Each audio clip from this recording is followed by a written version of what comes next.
There's no greater feeling for me than stepping out onto the oval. There's a truth about it that I can't explain. I started running in the 8th grade and I never stopped. Each workout, each race, it is about the process, not the outcome. I've surrendered myself to the process, and that has given me freedom to try my best each time instead of comparing myself to my best.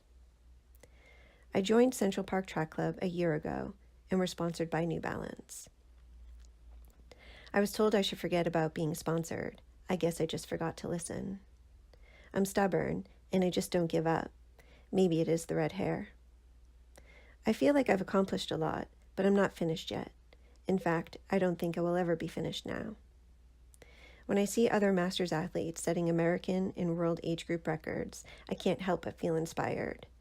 I may never have one of my own, but just because the bar is high doesn't mean that it's not worth reaching for it. You might fail, but better to give it a go than never try. Masters athletics has been around formally since 1977, but I didn't know about it until I was age 39. I'd never heard of it. Not too many collegiate athletes know that you can run for a club after college. The sport kind of operates in silos. Leroy Satchel Paige said, "Age is a case of mind over matter. If you don't mind, it don't matter." I started sharing my journey on Instagram, and something special happened. People started to send me messages thanking me for inspiring them. That is why I continue to share my story today. Some believe that I do it for attention, but actually, I hate attention. I'd rather blend in than stand out. I'm shy and introverted in real life. I also love this quote by Mia Hamm. Somewhere behind the athlete you've become, in the hours of practice, and the coaches who have pushed you, is a little girl who fell in love with the game and never looked back. Play for her. So that is what I do. I go out and I give it my best in every workout and every race.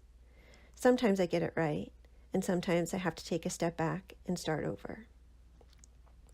There are a lot of people who don't understand why I want to push myself so hard. I tell them that pushing myself to my uppermost limit feels like a long, deep breath. I feel alive.